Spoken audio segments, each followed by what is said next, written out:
All right, good evening. We'll call the meeting to order at 7 p.m. Please rise for the Pledge of Allegiance. I pledge allegiance to the flag of the United States of America and to the republic for which it stands, one nation, under God, indivisible, with liberty and justice for all. Thank you. Good evening. We have no non-public this evening, or at least not for the first one. With that, on to points of pride. Superintendent. So we have a lot to talk about today. The GBS girls basketball team beat Monadnock Middle School last Friday. So just sending that out to all our friends over at Monadnock.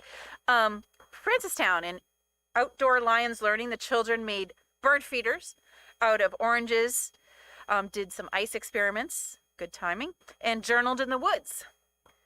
At Great Brook staff and students participated in a fun-filled STEAM learning exploration with Jeremy Griffiths from the Nashua Adult Learning Center right before the holiday break. Pre-K to second grade students explored the states of matter with bubbles and dry gas. Third and fourth graders spent time extending their learning around force and motion by designing and building roller coasters. Pierce School, fourth graders are maturing into our school leaders who are able to help younger students be successful and run whole school assemblies. And at the high school, we've got a lot to talk about at the high school. So we're going to just start with on January 11th, in case you have not already seen this. If you don't get the MLT, maybe you did not. The link was featured in the MLT, or the Monadnock Ledger transcript. This is a co-curricular that is done jointly by Lance Levesque, who's the digital photography teacher, and Ben Conant, who's the editor of the Monadnock Ledger transcript. We also are going to talk today about Scholastic Art Awards. So always a fine moment for Conval. So just in photography, we've won a total of 33 Scholastic Art Awards. And so we're going to start, I'm going to go through all of the Scholastic Art Awards, but we'll start with 5 gold keys. They went to Ronya Folking, Esther Janis, Liberty Kemp, Thomas Sennett, and Ethan Weber. Then we had 13 silver keys. Logan Burnham, Brady Carpentier, Emily Clark, Jake Daniels, Max DePostier, G. Hardwick, Jennifer Hopkins received 3 silver key awards. Liam O'Mahony,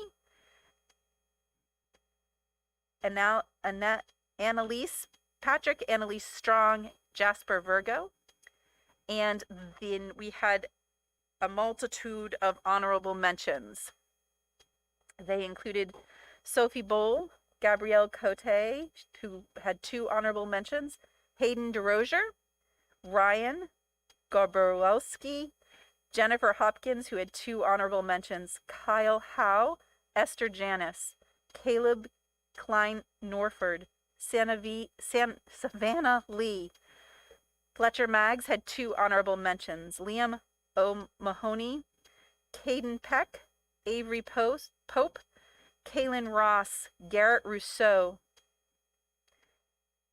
Anjali Singh, Oliver Thoreau, Jasper Virgo, and Caitlin Witt. So always a nice day when the Scholastic Art Awards come out. For the size of our district, we certainly outperform every other school district in New Hampshire. Now, with that said, I'm going to just tell you, because I can't really tell you anything, but you should keep an eye on your Granite State Challenge if that's something you watch. We can't share any information in social media, newspapers, or websites, so we can't tell you much more right now, but keep an ear out to when the taped games start to be televised. It will be on New Hampshire Public Television, and you won't want to miss it. So those are our points of pride. Thank you. Thank you, Superintendent. We have reached the first period of public comment of tonight's meeting. Is there any member of the public that would like to comment to the board? If so, please raise your hand to be recognized. Hearing none, seeing none, there will be a second public comment period later on in tonight's meeting. Next up is the consent agenda. You have 2 items for your consent agenda. The first is the board minutes of January 4th, 2022. The second is personnel items. There are 2 on that. They are the approval of 2 long-term substitute teachers at the high school, 1 in science, 1 in Spanish. Superintendent. It's just a notification. You don't need to approve long-term subs. Any comments or concerns with the consent agenda? Are there any objections? Hearing none, seeing none, the consent agenda is adopted. Superintendent's report and presentation of business reopening update. Superintendent. So we continue to see numbers rise around COVID. What I can tell you is that as of Friday, our numbers were a little smaller as far as positives every day.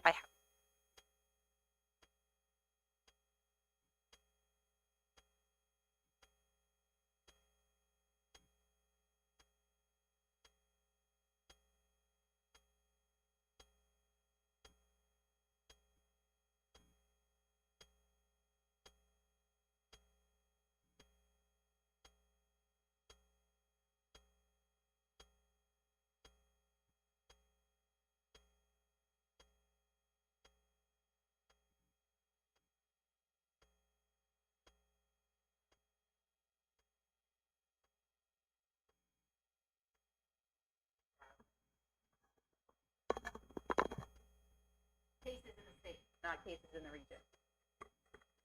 Questions? Answering questions.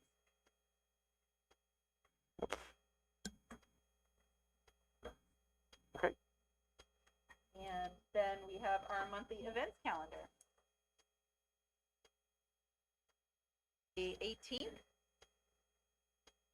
The 20th should also show the public, already been noticed, but the second public hearing is at 7.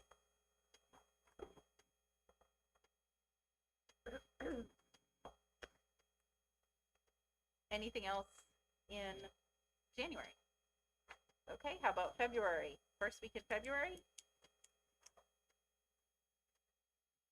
Second week in February? Third week in February? And the final week in February?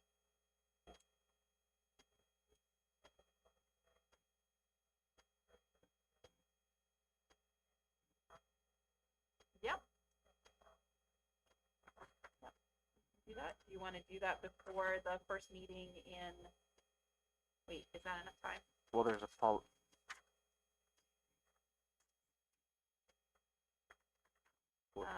We better do, you want to do the 15th? Do it on the 15th. Okay. So there At will 7. be, starting at 7. And then board to follow. Yep. So there will be a public hearing for expending trust funds.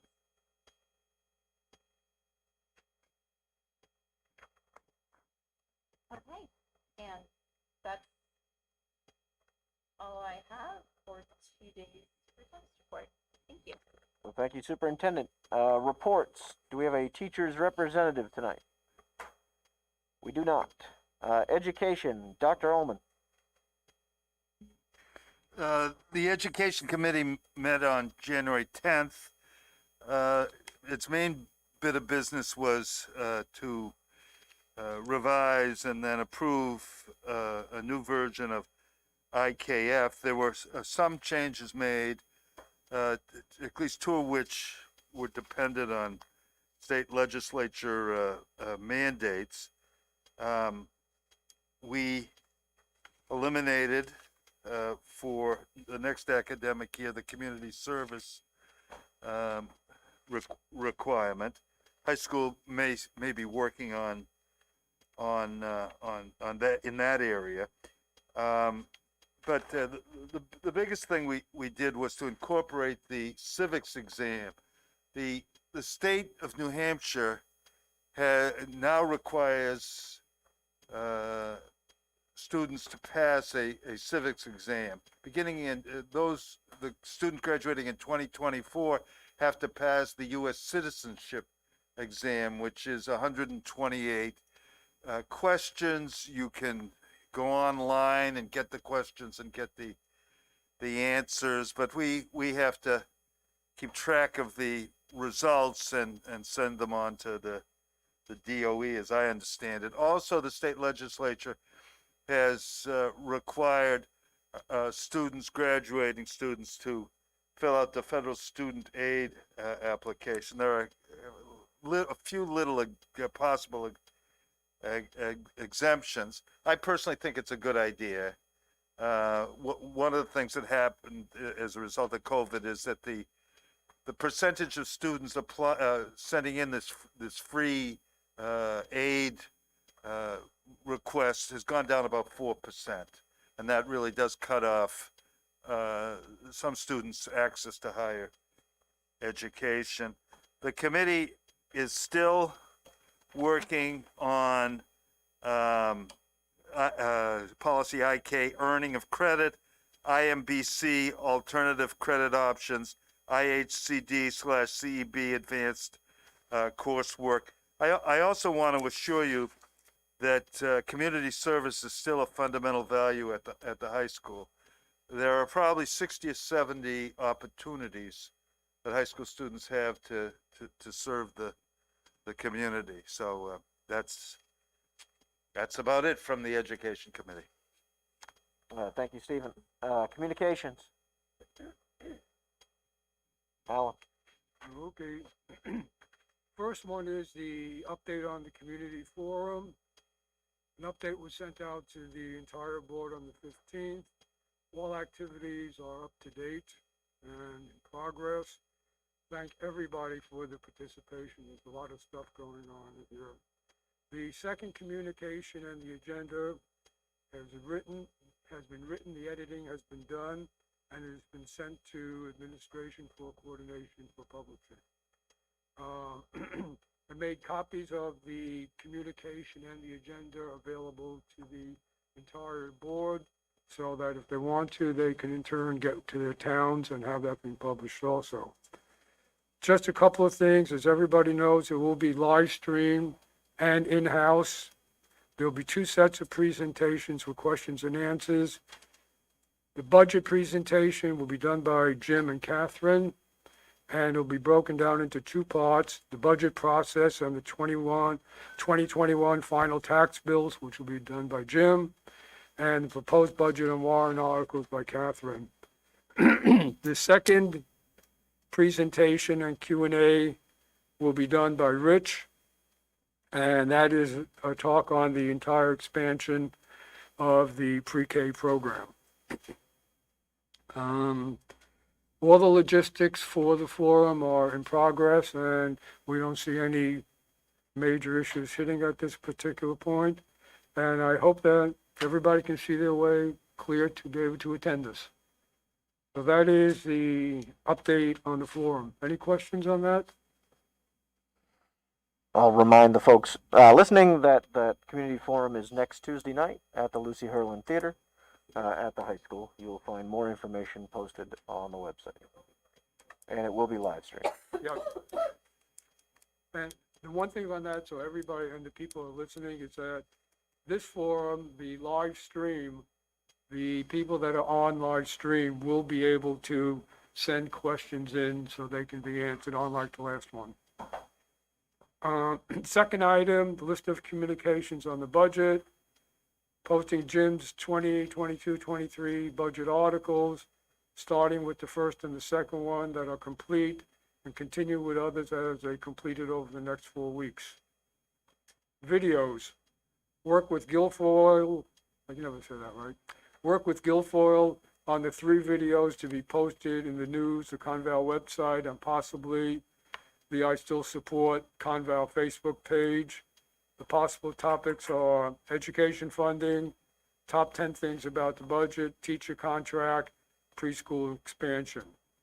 Also working on an article for the Monadnock Ledger transcript rallying community support for the budget. Other than that, it's been a quiet time with the Communication Committee. Thank you, Alan. Budget and property, Jim. So to summarize the key takeaways from the Budget and Property Committee, we talked about looking forward to next year, and the major activities we have are really three things. One is getting our act together to get the bond in time, and we've asked the administration to put together a milestone plan for that, dates, schedules, responsibilities, because it is a tight timeline. We're going to marry that with the CTE renovation, have a similar plan, milestone plan for that. And then the third thing, probably another thing we need to do is get the capital improvement plan policy in place. So we'll have a timeline on that. Those are the three major efforts for next year. Thank you, Jim. Policy, Catherine. The policy committee met tonight. We will be sending a policy up for first read, IKF, high school graduation. This version has been reviewed and recommended by the education committee and the administration. So that will come to first read. We're just delegating our work. We have sent policy FAA to the budget committee. This is an annual facility plan. It's a recommended policy. It also accompanies a policy FA. So this would be maintaining annual records of facilities usage, and it would provide for long-term planning capabilities. We went through with the administration. We have some required by law policies that have to come up onto the agenda. And of course, then we have some policies to continue to review and amend, either to be consistent with the law or our current practices. Under new business, I do have a request that I would like to add an item to the agenda that we would adopt a policy, waive a policy and adopt a policy under emergency process. So under new business, if you could keep that in mind. Thank you.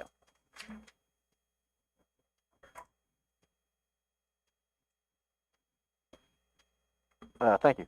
We have no student rep tonight. So with that, old business, legislative update. Hearings are happening today, tomorrow, next week, this week, all the several. You have the latest update that was sent to you. There are no shortage of items on there. I encourage you to read all of those and stay abreast of what's moving. I don't know. Yeah, go ahead, Tom. We had talked about maybe trying to meet with our representatives to dialogue with them and have Sure. as a way to have our positions heard clearly and to hear what's happening directly from our representatives. And Catherine had mentioned that she might be able to facilitate that. And Sure. just something I'd like to see happen. Sure. We can try to get that on the agenda in February, maybe. That might be tough, but Catherine. So let me just go back in time. So I have I'm in regular discussions with our representative, Senator Ricciardi, and she is absolutely willing to meet with us and hear our positions. And she's made it clear that she is not interested in doing any more with the education freedom accounts this year until the study committee is done with their work.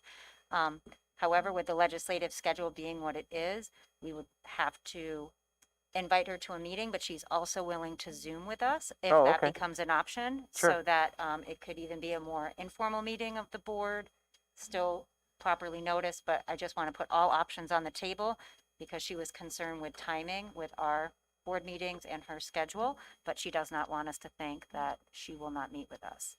And we have other representatives as well, such as Representative Crichton and Antrim, who's willing to meet with us, and a few others, Ruth Ward. So I think that we can try to bring them into our meetings before the legislative session comes to a close and final votes are made. Okay. Thank you. We'll work on that for sure. Okay. School board requests. Okay, so go ahead. I will pass it. All right, so we had a school board request asking for some, I guess, speaking points or clarity on how does each type of a warrant article affect the district assessment. And by type of warrant article, I'm referring to one that raises and appropriates funds or one that uses the surplus funds from the prior year. So what Kimberly's handing out is the question and then the response that I'm provided that you could use as talking points to your community members.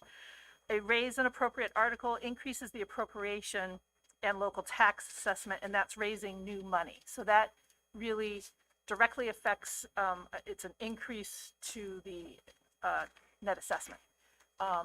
If we're using surplus funds from prior year fund balance, you're using old money. And while it does indeed raise the appropriations, it's also using revenue source. So there's a zero net effect on your new local assessment. What it does is it diverts, it uses the revenues in a different manner. It's using revenues to fund our contributions to trust versus revenues to reduce your tax rate. Thank you, Lori. You also have some other handouts there that we'll be discussing when we talk about budget. I think that's it for school board requests. As far as I know, there are no outstanding school board requests. If there are, could you let me know now? Okay. Thank you. Okay, we are now on to revised budget discussion. Do you want to go over this Lori. one first, Lori? Okay, so Kimberly just handed out some revised documents. I have been consulting with Dean back and forth for over a week now regarding the ESSER funds. So, you know, if you'll recall, way back when I said that the monies were just so significant, I didn't know how we could not include them. And I was looking at the appropriations and had conversations with Dean. It's very clear that we have to disclose our appropriations on a gross basis, which includes our grant funds and our food service funds. So that's what we did. But by doing that, you also have to remove it from your default budget. So my question to Dean was, what happens if we get the default? We still have our grant revenue, don't we? I mean, why are we going to turn this away? And he said, well, you know, the funds would have been appropriated and you know, typically you would appropriate your funds for 1 year, it would pass, and then the next year you would be able to include that in the default. Well, I went back just to verify dates and timing. And if you'll recall, the ESSER 2 funds, there was quite a delay in making the award, which was in budget season after we set things. ESSER 3, the act at the federal level, was signed in March of 21. So none of these appropriations were included in our budget for 2022. So you know, I reached out to him again this morning, and his response was, this has been, you know, I've been, you know, pondering this as well, because he saw our conundrum and he was trying to figure this out. He consulted with other people within the firm and other school attorneys, and we've included those, that email response in this packet, so you have that reference. And we'd only been looking at it from the perspective of appropriations, when in reality, it's unanticipated revenue that's received in fiscal year 2022. So what we need to do is have a public hearing and accept the full trust award, not trust, grant award in 2022. The appropriations are non-lapsing until the end of the grant period, and the dates that we have, the dates that we must obligate the funds. So that's his recommendation. And then what that does, because it's unanticipated revenue, we shouldn't be anticipating the appropriations and we shouldn't be including it in the revenue. So the revised documents that we've handed out have reduced both the revenue and the appropriation side by 1.5 million. Because that really is a net effect, a zero net effect on the revenues. It doesn't change that schedule and the projection of the 1.85% increase to the district assessment. Yes. Is everyone still with us? I just want to check because I saw some heads going, like, kind of tilting to the side. So I just want to, do you guys have any questions at this point? Dr. Ullman. So, Laurie, in the 4,000 code area, there used to be the ESSER, the 1.5 million. That's no longer appearing. Correct. Okay. Are there any other questions? And yeah, yeah, and yet the district assessment remains the same, 39,298,696 from when the ESSER money was in. The reason for that is that that schedule, you'll see the proposed gross budget. It would have included the 1.5, or it did include the 1.5 appropriation. And then the revenues would subtract out the 1.5 in revenues. Oh, okay, Okay. okay. So both of those Yeah, that's right. lines The have proposed, changed. the proposed gross budget number used to be 56 Yes. something. Okay. Yes. Correct. Catherine. So these are ESSER funds, were American Rescue Plan Act funds, and House Bill 2 allows all American Rescue Plan Act funds to be accepted as unanticipated revenue. It was put into the state trailer bill, House Bill 2. So with that said, this is the same as RSA 3195B that towns have to use to accept unanticipated funds. So it looks like we should just make sure that we go back in time because it's unanticipated revenue for the life of the grant. And therefore, that what we should, have that public hearing as soon as possible, because anything over $5,000, we were required to use RSA 198 20B. 20B. Okay. We'll get that on the books. Can we do that on the same night as the other one? We'll do that ahead of the, Let's just have a whole, like, a slew of public hearings. So you want to do it on the, on whatever that February day or that Yeah. February date was, right? We might as well do them all that same day. Any other questions? Kevin? Sorry, Jim, go ahead. Kevin, do you have a question?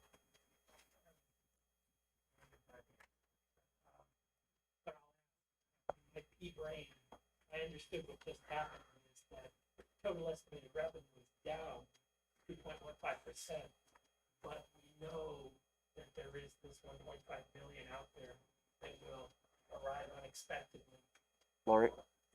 So actually, what we're going to do at the public hearing is we're going to accept the full grant award, which is a little over 3 million for the ARP funds. And then we actually have ESSER 2 as well that we're expending in this year.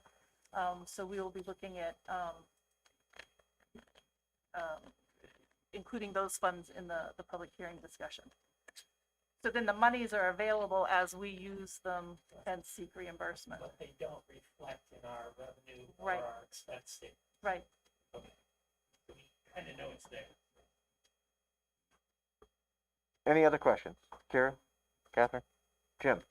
I want to ask a question. Sure. Laura, you had mentioned as an aside, the impact on the default budget. Yes. So If the other board members could keep their conversations down while somebody's asking questions and getting answers, that would be great. Thank you. Lori? the default budget,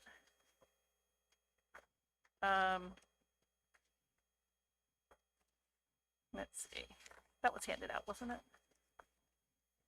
Okay, so the difference between our proposed budget and the default budget was originally 2.5 million.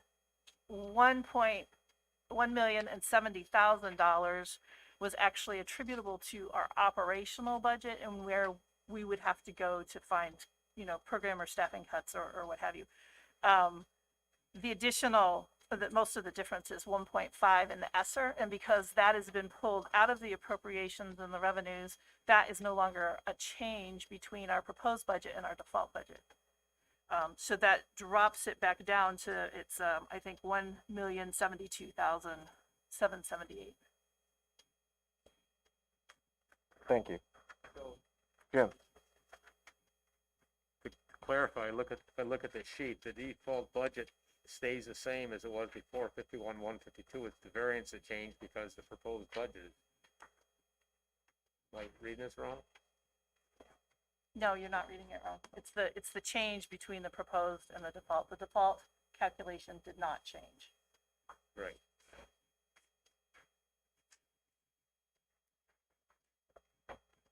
Thank you, Lori.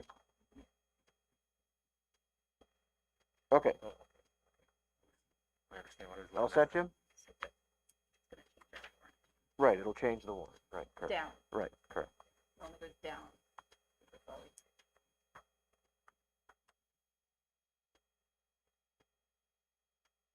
Additional question?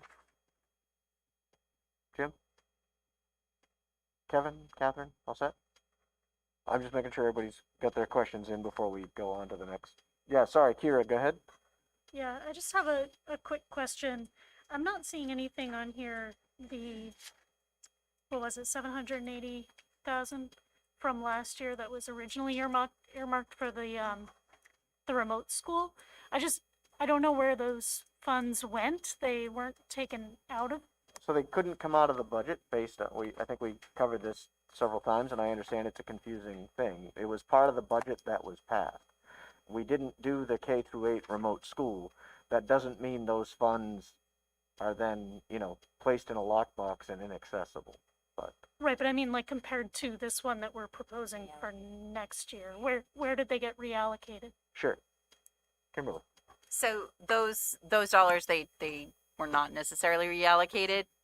Those dollars will show up in the unanticipated, or at least most of them will show up in the unanticipated, unanticipated fund balance at the end of this year.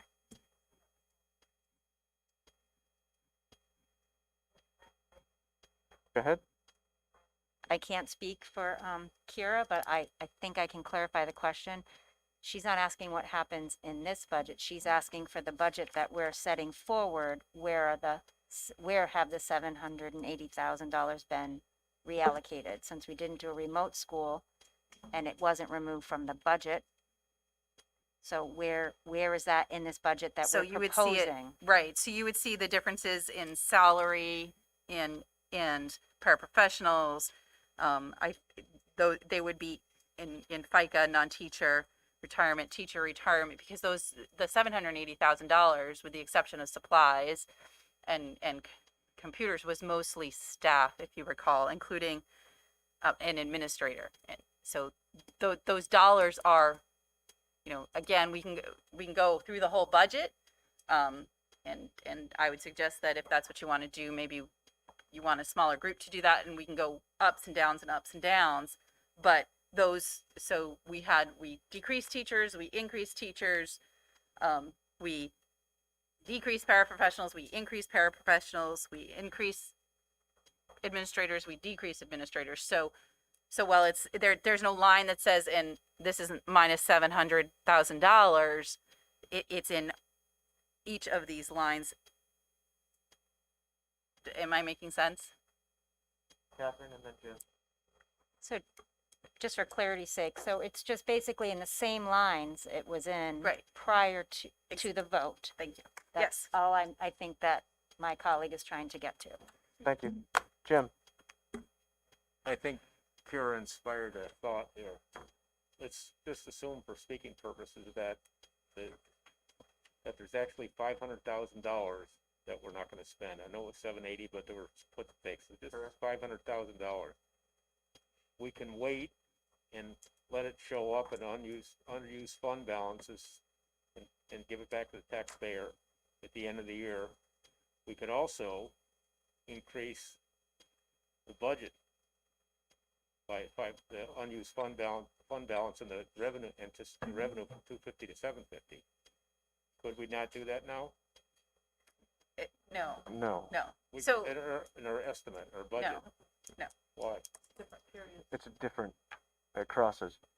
I understand, but the fiscal year 23 budget is assuming that you're gonna get $250,000 after fiscal year 22 closes. We think there might be more than that, so why don't we bump the number? So I understand, It ends up at the district assessment in November anyway. but I understand why you're saying that, but I thought that we talked about this at the end of last year. We can't, only when we were talking about unused fund balance and giving it back immediately to the taxpayers. You just can't cross fiscal years like that. It's would be But sitting, not only, let me say it a different way. Sitting here right now, the chances of us having more than $250,000 at the end of this fiscal year to give back to the taxpayers, so you want to increase the, we could do it. I mean, you that's- absolutely, if you want to, it is my opinion that is not, so, I'm not I mean, we could suggesting do it. absolutely increase the proposed 2022, 2023 unreserved fund balance. And again, we've spoken to this too. We used to have a larger, if you went Right. back, and I think Rich, are you with us? Are you there? Can you hear me? Oh, maybe he's not. He is there. We used to have larger amounts in this unreserved fund balance. And that larger amount will push down the district assessment. What then happens, and this has, we went back and forth, and the reason I'm asking for Rich is because I know he remembers this distinctly. Yeah, I'm sorry, I'm here. Okay. I just had you muted. Okay, so we're talking about unreserved fund balance and the back and forth that happened with the select boards regarding unreserved fund balance. Right. Um, So, over the course of several years, we intentionally ratcheted down the unreserved fund balance because they wanted us to basically budget more tightly on the front end. And so if you do that, then there's not the money remaining on the back end. And they preferred that, but it does leave us in a situation where it is difficult to keep some fluctuation from year to year from happening. So I think we were returning in my first couple of years on the board over $1 million, I think, a year. We ratcheted it down quite a bit to the point where we were still returning $700,000 in 1 year, but that was because of a refund of health insurance. But really, it's been planned at a much lower number. Is that what you were talking about? I guess my point is that we could, because of this unique situation, to Kira's point, we could say we took remote learning out of the equation. We're saving, I said $500,000. We could say we are going to increase the fund balance in this fiscal year 23 budget because we know that we're not going to spend that money. We haven't, right? That's an option. you can, It's different. It's But doing, that's this budget. I'm This talking, is the next budget. no, if we Yes. don't spend the money this year, the fiscal year 23 budget that we have on the table is assuming we're gonna get $250,000 for local revenue from when we close this current year. And This what is next year's budget. Next year's budget includes $250,000 in unused funds. Right. And that is an estimate of leftover funds from this year. Yes, it is. No, it's not. That's built into next year's budget as what we expect that to be. Right. And That's and not, the- so and that's the- not what's unexpended as of 6/30 this year. That's not how that works, please pick right? me or Catherine, I'll pick Catherine. Okay, go ahead. So can we take the $700,000 kind of out of the conversation? Because I think that's muddying the waters. So this $250,000 can absolutely be increased. It could be increased to $1.5 million if you wanted, which would really kill your district assessment, and probably everyone would be like, hey, all right. Now, with that said, if you put it in that box, then you have to return it. And it's not like, oh, we're going to return it after we do these. This is the amount that has to go back. And this happens not at the end of this year, Jim, but the end of this budget. So in 2023, and what's happening in what's the first thing like I thought of in 2023 is the first year you'll have the opportunity to keep a specific amount, but you still have to give whatever's in that box back. Like it is, you absolutely have to. There is no like maybe, coulda, woulda, should. It absolutely has to go back. So Okay, let me try another shot at it. Okay. If I look at last year, if I look at fiscal year 21,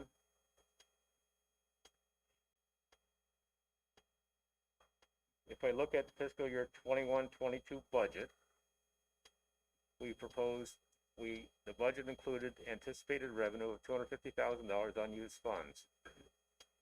And it actually, we gave back $4 million. Yes, we did. No, I know, but that's an anomaly. I understand it's Okay. an anomaly, but hear me out.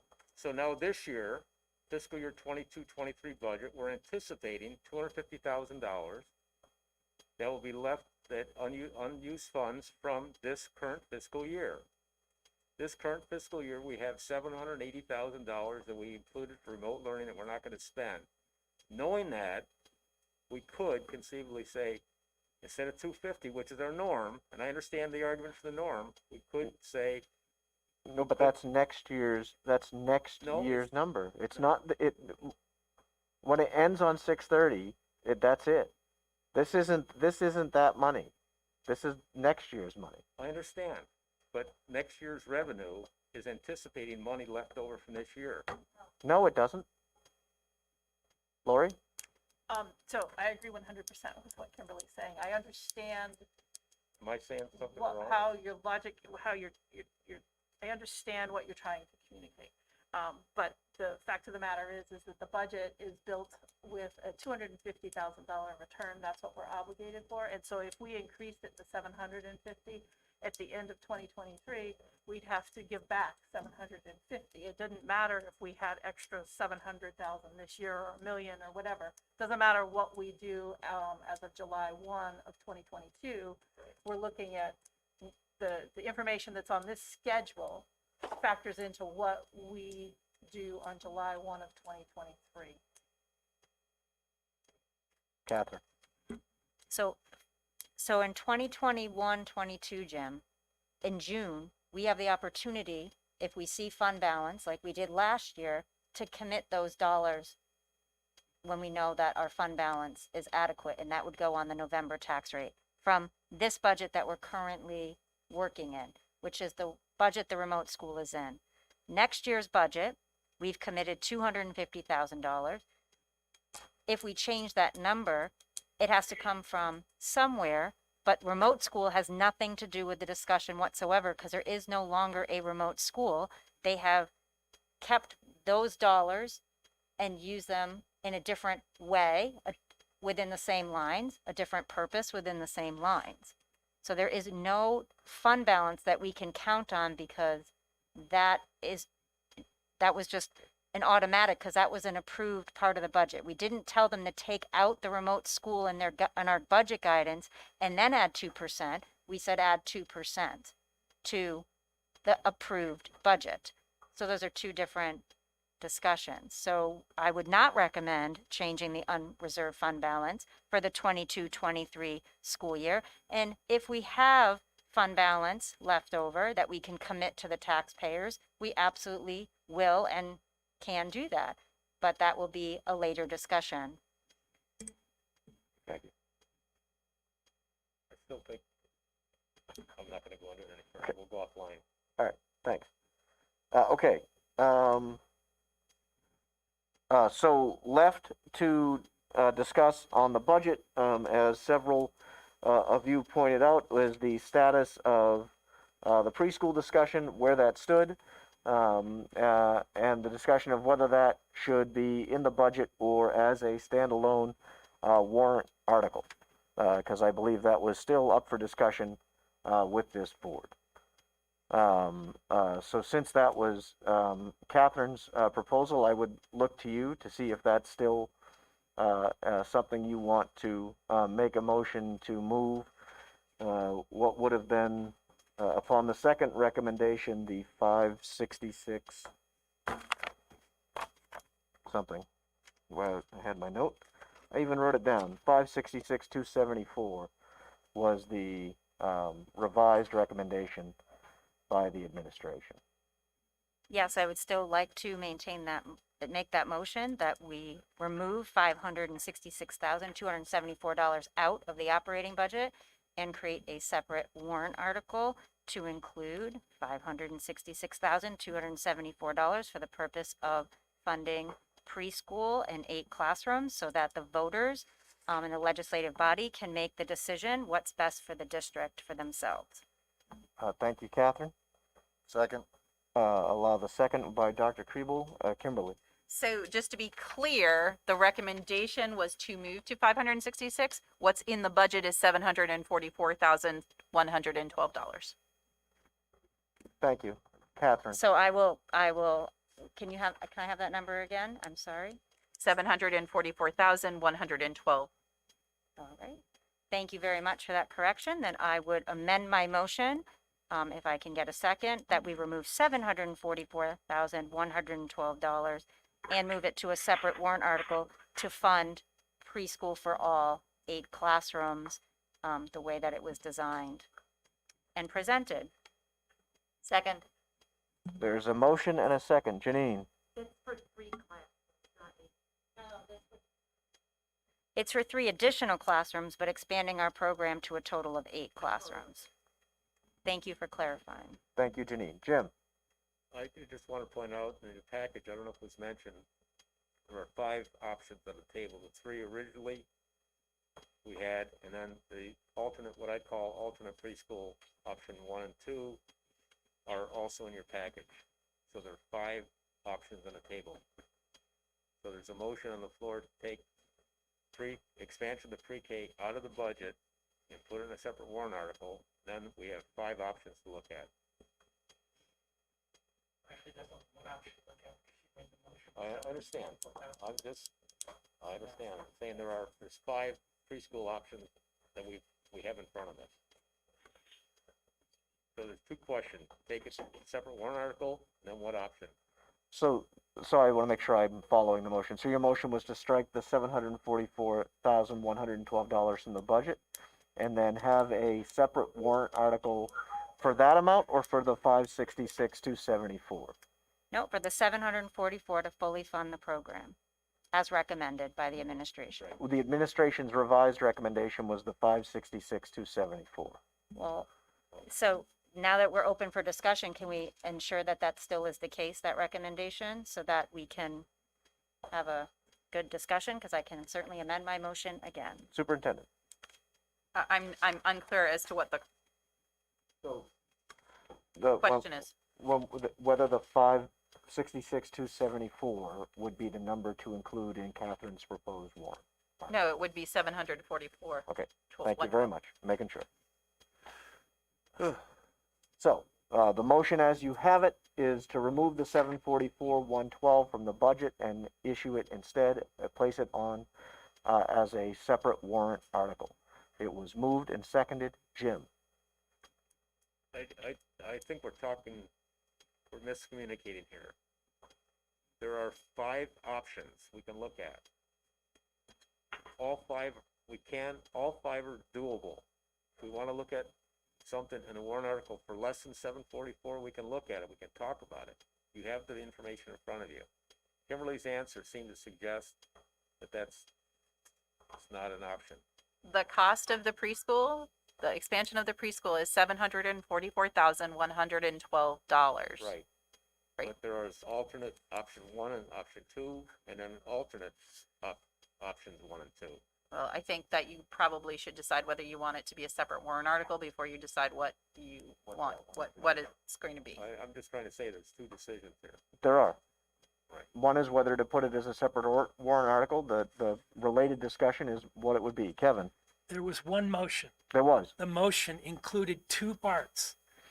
that would be voted on once, and that is the amount, Right. and to put it up as a warrant article. Agreed. There are not 5 options on the floor. Right now, there's only one option on the Thank you, floor, Kevin. just to be clear. That's correct. Thank you very much. Additional discussion, comments, concerns? Go ahead, Rich. Question and then a comment. My question is, if we put the entire 744 into the warrant article, which does not pass, that included the additional occupational therapists, which they've told us is such a pressing need that it would either need to be funded or professional service contract for you. Should we do that? Should we, if we have one occupational therapist for 5 classrooms, should we avoid a no means no issue by budgeting for part of it? That's my question. Then I have a comment, if I could.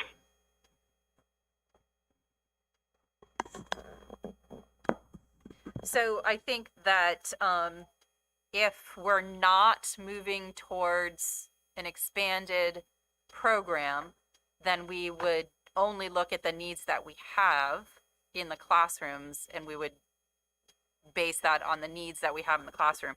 The 744, 112 would not, I think if we had specific IEP needs that resulted in an OT or a CODA, that wouldn't end up in a no means no, because we wouldn't be spending $744,112.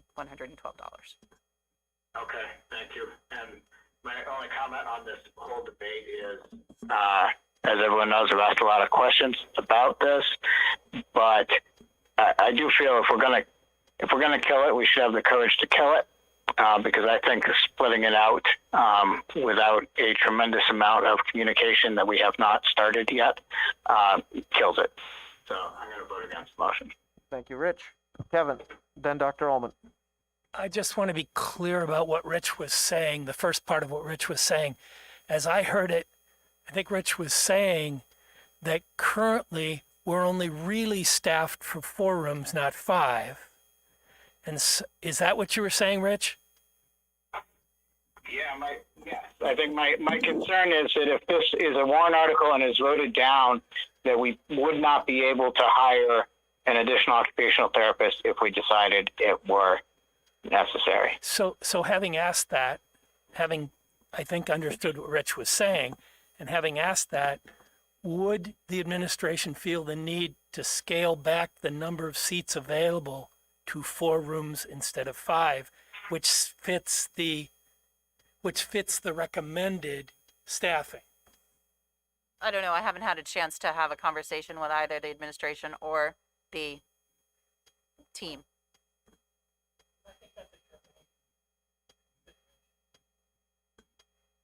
Dr. Ullman.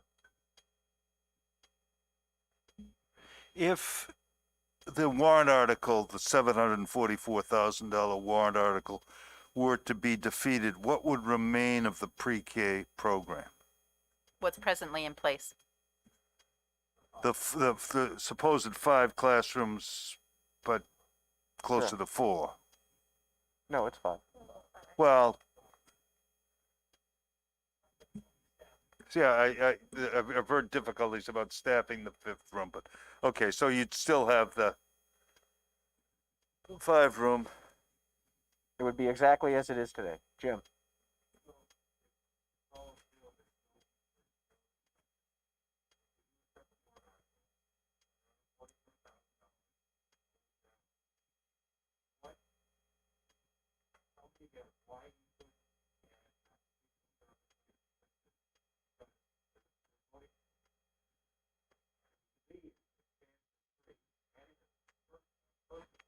Have different discussions, so I'm not convinced that no on the warrant article means we can't have that person that Rich is concerned about. No, I agree with you. I would agree with you too, Jim. Particularly if it is directly related to specific student needs, which would, because we're talking about $744,112 for the expansion of 3 additional classrooms. As long as we weren't doing anything that looked like expansion, we should be fine.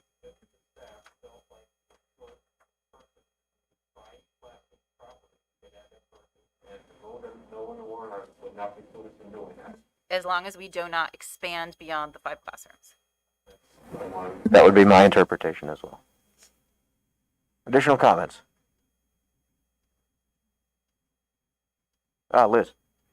I just wanted to throw this out there to get some feedback based on what Rich is saying about, you know, if the preschool is killed and what have you. If the preschool is included in the budget and the budget fails, what does that mean for the preschool in a default situation? That would be up to the board, and that's a conversation we usually have after Not after the vote, after the deliberative session. Right. And if I could just ask a follow-up to Rich, I would like to understand a little more clearly what you mean about us not being able to communicate if we were to move that to a separate warrant article for the preschool. What would be the lacking? What's the gap that what are we missing here for the community that you're concerned about? I just don't think we have time to fully make the case. It takes, we have a local newspaper that publishes twice a week. It takes us time to generate any content. It takes time for people to process it.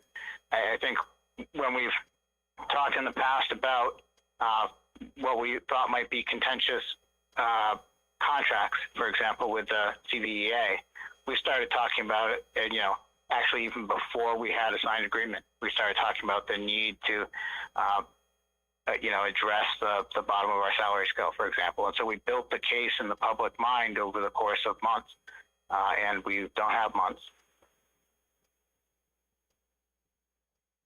Thank you, Rich, for Thank you, Rich. clarifying. Catherine. So can I just ask rhetorical question? What is the difference where we're budgeting where we're asking the money from, the operating budget or a separate warrant article on educating the public as to the need or the value of a preschool? I mean, I could, go ahead. Make sure you Janine? I think the difference is that when it's a warrant article, it's much more likely to be voted down. And we would have to we'd have to forego the complete expansion of those classrooms. So I guess if we believe that warrant articles will be voted down, then we're not doing our job at educating the public. So I don't think it matters where you're putting dollars. Our public is educated. They are listening. They hear us. I get comments regularly about the budget and people's property taxes. So I'm not sure I think it really matters. We have voters that show up to vote. They read the warrants, and we see all different votes from the budget to the fund balance warrant articles. It's not always a straight no or a straight yes. People take the time to read what we're putting forward. I think they care about our schools. I think they just want to be part of a decision-making process. That's what I hear overwhelmingly. Mr. Chairman? Rich. I respectfully want to say if it makes no difference, then we would include it in the budget. The whole reason we would put it as a separate warrant article is to allow people the opportunity to vote against it. So I do think it makes a difference. I think Janine's right that it's far more likely to pass as part of an overall budget package. That's the only point I was making. Janine, then Kevin. I'd also just like to point out that the full cost, the 700 and was it 700 and the full cost was came in the budget at the percentage increase that we had recommended. It didn't inflate the budget that at the level that we had recommended to the superintendent.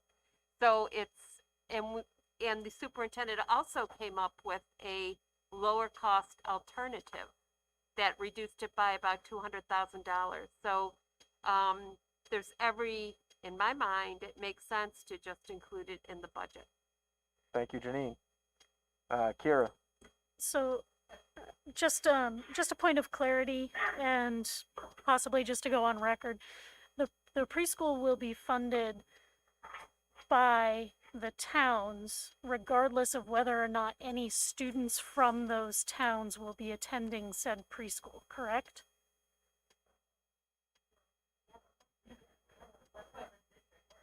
That's how that works. But Sure.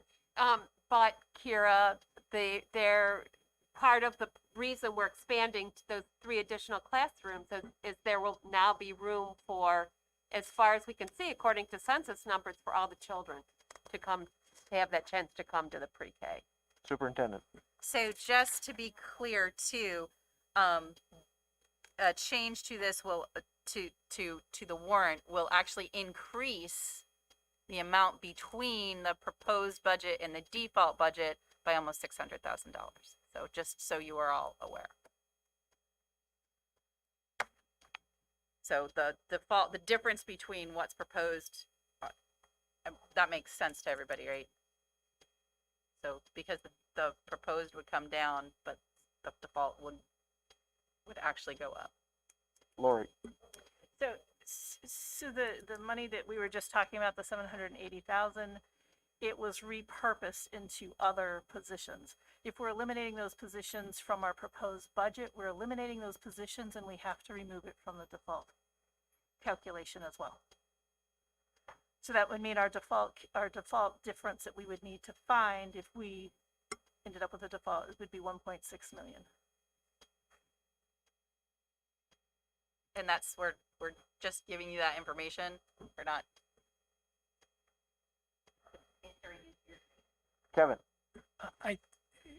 This wasn't what I intended to ask, but now I'm really curious, Lori and Kimberly. Is my understanding was the default budget did not include newly created positions. And these are newly created positions, right? No? They're reassigned. We can take the budget and reassign. So if it's a position, we can reassign into another position, which the board chose to add those positions to the budget. So as we did that, that was reassigning the 780 to fund the high school science teacher, the student information services position, the high school language, and the preschool. Like that's the up and down and up and down and up and down. Catherine. I'd like a legal opinion on that. I don't. Cool. We always get we absolutely will get a legal opinion on our default every time. Newly created. So we're but- not obligated. It's newly created. We always get a legal opinion when we finalize our default budget, so. Because it's the one thing that we never want to be in court about. Anyone have any additional questions? Dick. I don't know that I have a question, maybe more as a comment. Sure. We've already asked the public to support this program, which they have supported. We asked the administration to bring in a budget at a certain percentage increase, which they have done. We know that the earlier that we reach out to children, the more success we're going to have with them, requiring less services later in their school experience, which is a cost savings. My 41 years has told me that the earlier we reach children, the safer we are in reducing our cost. I believe that we've asked the public to support us. They have done that. I believe this full support that was originally brought to us was the best proposal, particularly on bringing in the social worker, which I think is one of the most key elements that you can reach out to the community with to help having students be successful in school.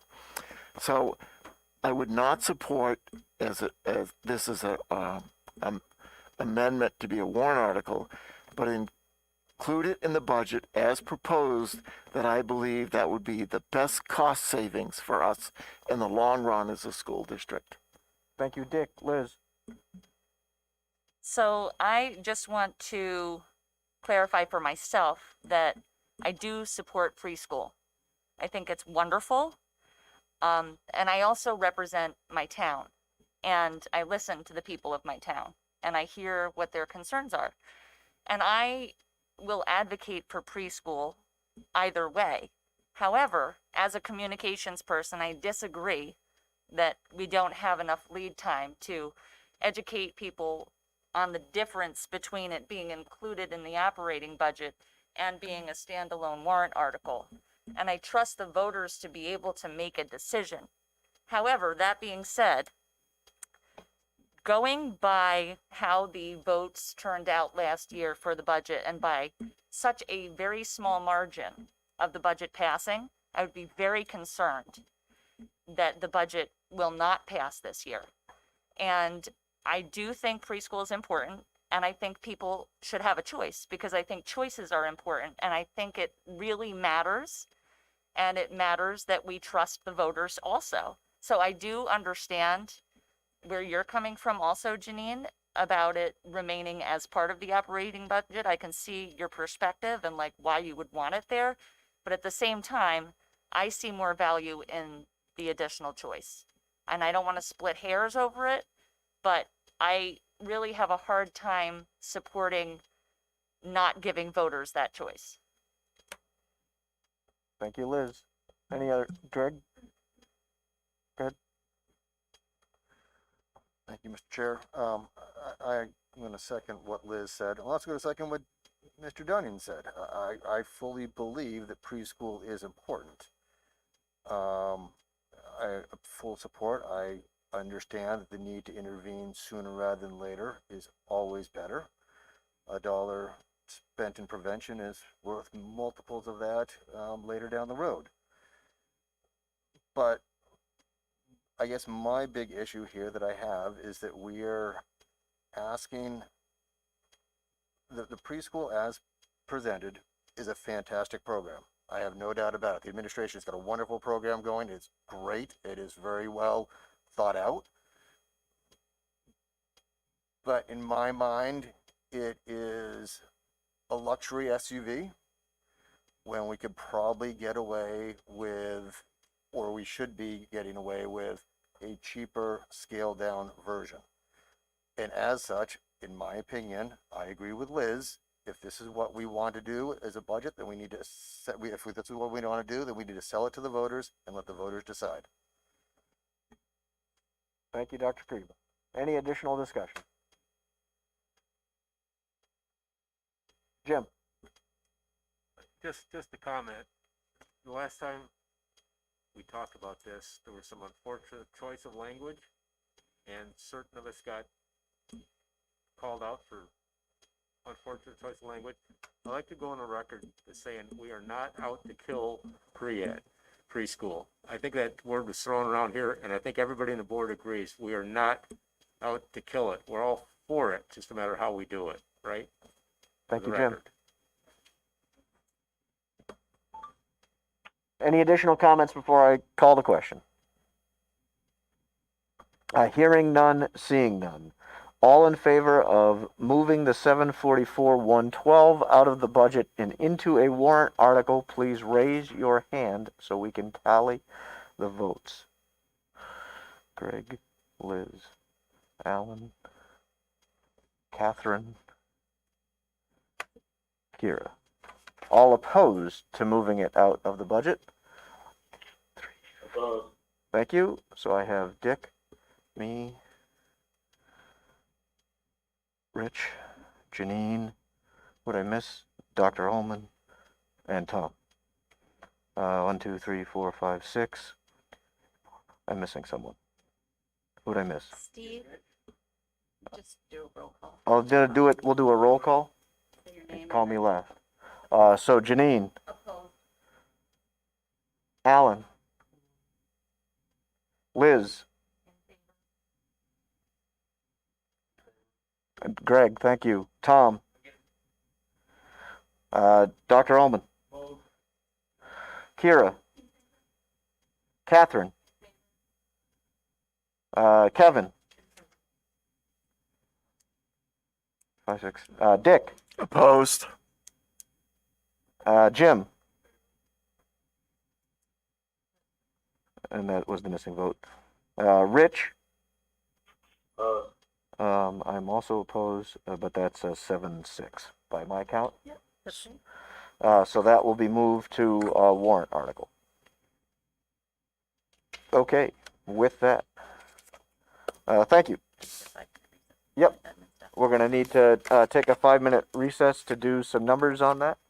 Can we do the second read first? Yes, please. Okay, so let's do, we have a second read for tonight, and then we'll take a brief recess. This is a second read for policy DGA, authorized signatures. Is there a motion? I move we accept policy DGA as presented. Second. Moved by Kira, second by Dr. Kriebel. Discussion? All in favor? Aye. Opposed?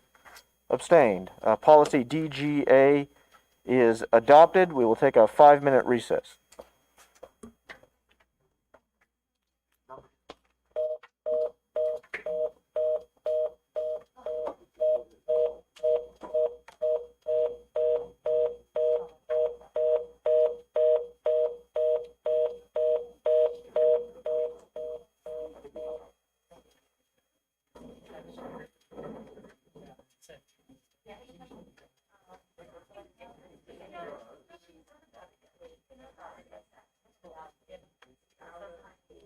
Do you listen to any of what's going on, or do you tune it out?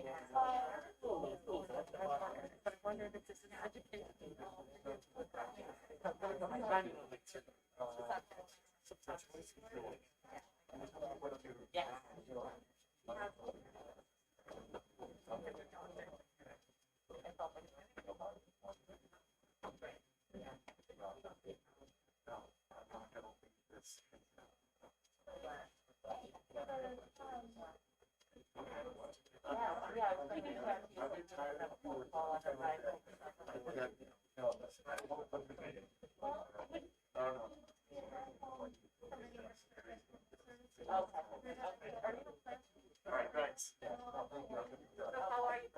I'm doing all right, Kenny, how are you?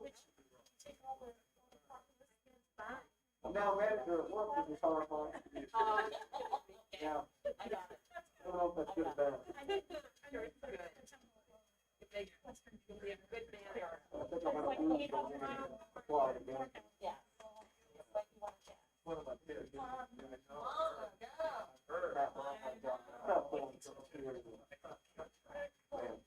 Yeah.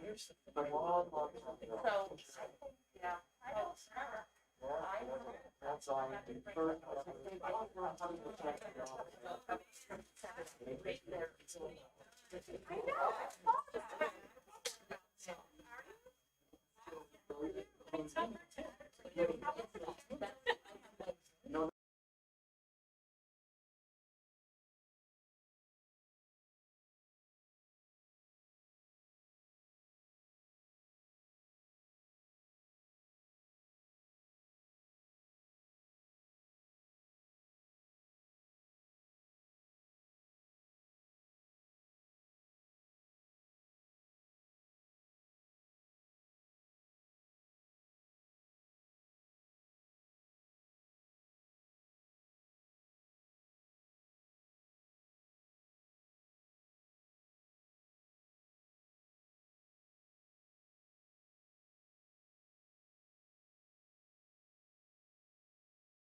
Try and hold on.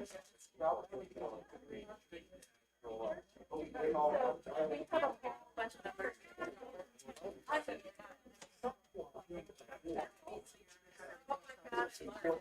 Are we still live streaming? Right now?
We'll have to redo everything.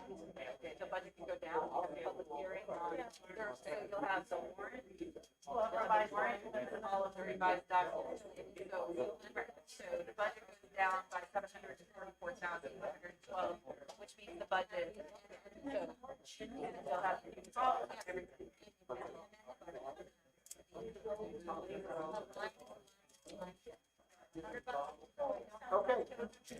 All right. Are we ready? Who'd we lose? Oh, there's Kira. The world's largest gavel. In a room full of professionals, this is the only size gavel we should. All right. So, having said that, let me go back to the agenda. Make sure we are moving right along. We did that. We did that. So before we do the review of the warrant, we will do the expenditure and encumbrance report. Lori. Okay, so I checked my documents here.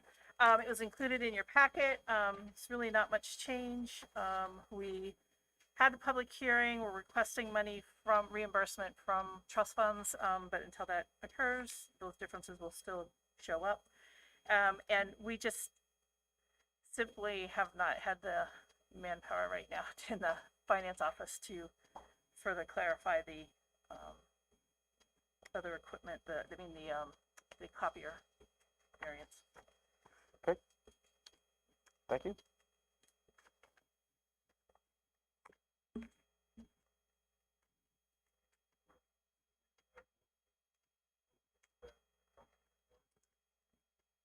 Second. Moved by Jim, second by Dick. Discussion? All in favor? Opposed?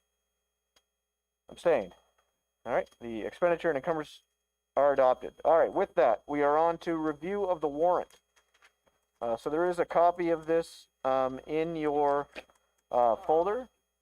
It will all need to be revised. It has to be completely revised. So you will have a shot at this. This will be covered on Thursday following the public hearing. Jim?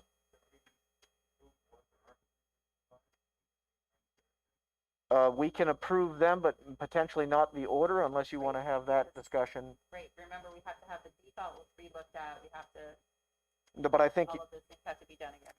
I think Jim's suggesting that the, unable to load file. RIP.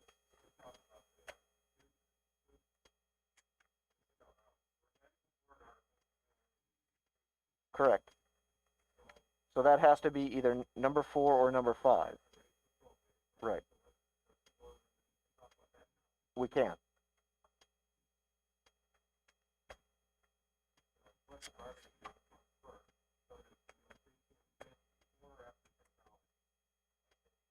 I would say, I would agree with that as well. I would put that as number 4. Could you repeat that, please?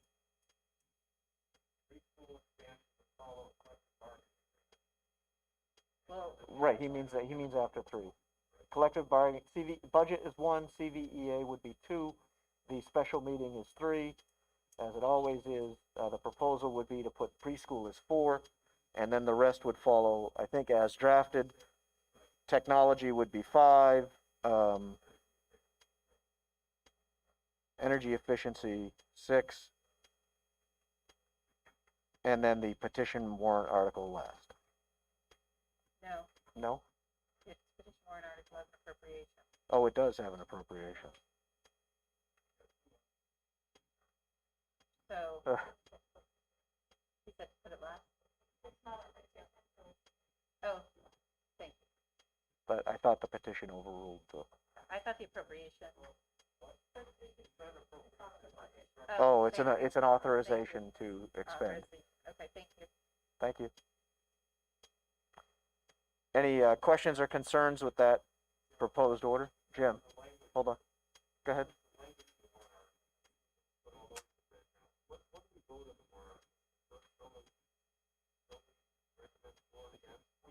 Yeah, but that's like the last thing you do, it's our last meeting before we have,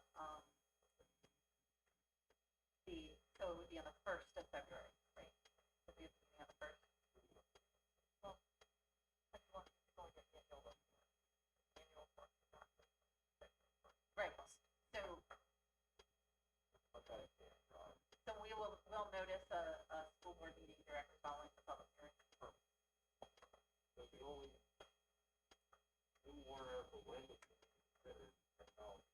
Yeah, I have some proposed language, but I want to go to Catherine first because she had a question or a comment. Catherine?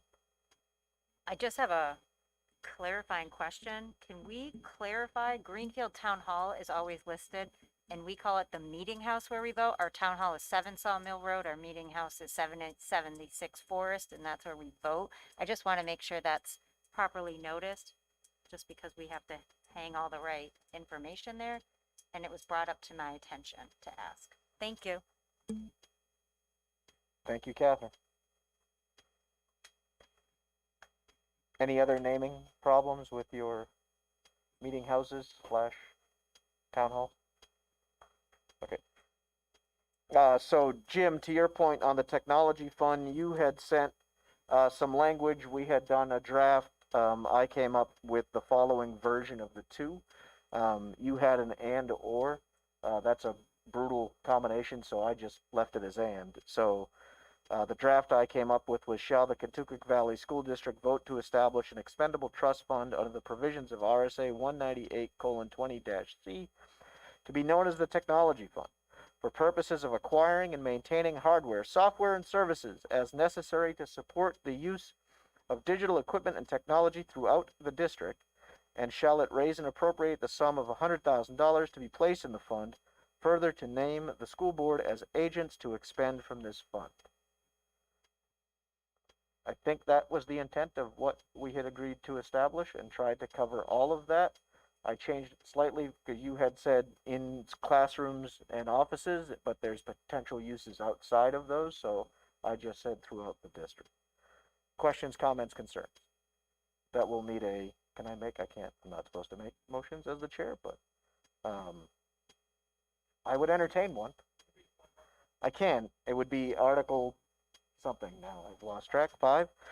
Shall the Kentucky Valley School District vote to establish an expendable trust fund under the provisions of RSA 198:20-C to be known as the Technology Fund for the purpose of acquiring and maintaining hardware, software, and services as necessary to support the use of digital equipment and technology throughout the district, and shall it raise and appropriate the sum of $100,000 to be placed in the fund, further to name the school board as agents to expend from this fund.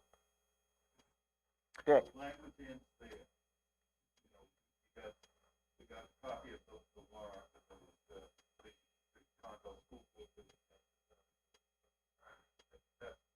That's the legalese that'll be added to the end. I was trying to make sure you agreed with the intent and purpose of the trust fund.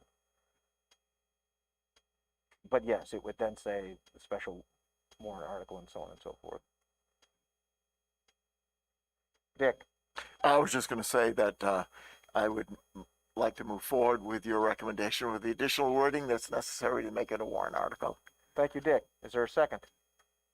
Second by Catherine. Additional discussion? All in favor? Opposed? Abstained? None? Brenda, I'll send you my draft right now. So, I think that covers that part. We can formalize that at the meeting to be noticed immediately following the public hearing. Yes. Okay, that's the end of that. Catherine, you have new business? Let me send this before I forget, and then we can do that, because if I don't send it this instant, I will potentially forget to do so. So Brenda, Technology, Trust, paste, send. Okay, go ahead, Catherine. All right, so I will explain what I'm doing first. It will require 2 steps. It will also require a unanimous decision by the board in order to take this action based on our own board policy. So based on the effective date of regulations, it's recommended that we waive a policy, and that requires a preview, and we will not have 2 readings because it's on an emergency basis, and then we will schedule the policy for a more complete and thorough review and approval. This is policy ACAC Title IX Sexual Harassment Policy and Grievance Process. This is a required by law process, and the laws have taken effect. So what we would have to do is, under policy BGF is the suspension of policies. We would suspend our 2 current policies, GBAA, sexual harassment regarding students, and policy GBAA, sexual harassment of employees and staff. No. Yeah, it's not. We want to you want to suspend policy BGA so that you can do an emergency adoption of ACA, Except for, and then you want to suspend the others. okay, so do it in the reverse order. Okay, so we, under policy BGB, I'm dyslexic, just like my kids.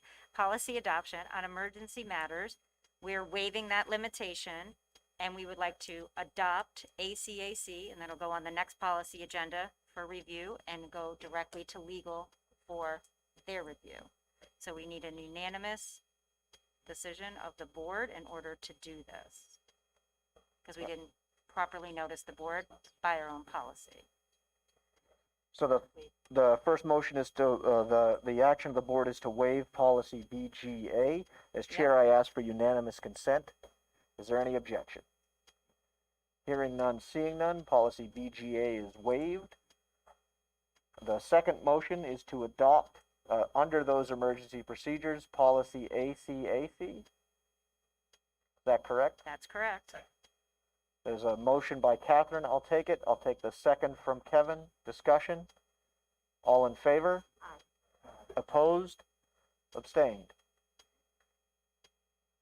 Are we good? Now we need to And suspend. now we have Now to- we need to and now we suspend have the to other one. suspend. So Catherine, back to you. Yep, so suspend policy under policy BGF, JBAA, sexual harassment of students, and GBAA, sexual harassment of employees and staff, and those policies are included in the policy that we just adopted under the emergency. So we are not leaving the district or any student or staff member open to any type of issue or concern.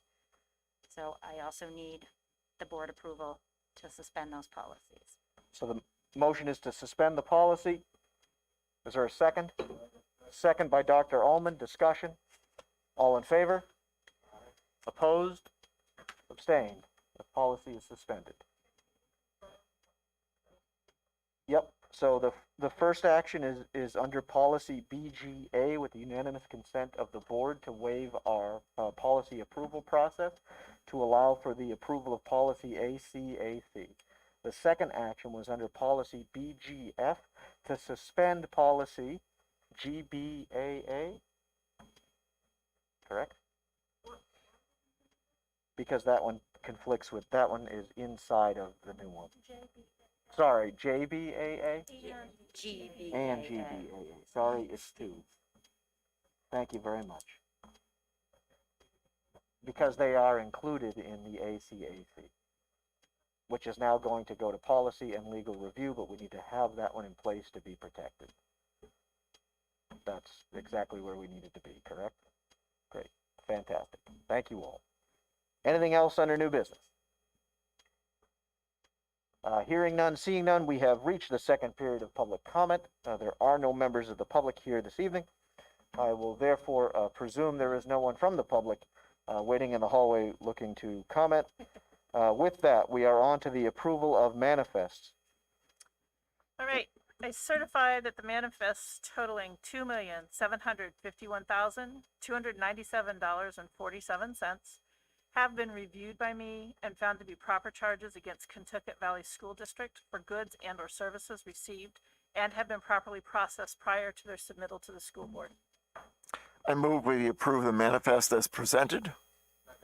Moved by Dick, second by Jim. Additional discussion? Hearing none, seeing none, all in favor of paying the bills? Opposed? Abstained? No non-publics? With that, I would entertain a motion to adjourn. So moved. What?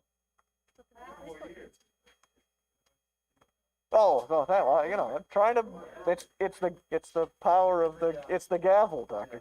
I'll take the motion from Dr. Kriebel, the second by Mr. Dunning. Have a good evening. Thank you very much. Let the public give us their opinion. It would be a great time for Facebook.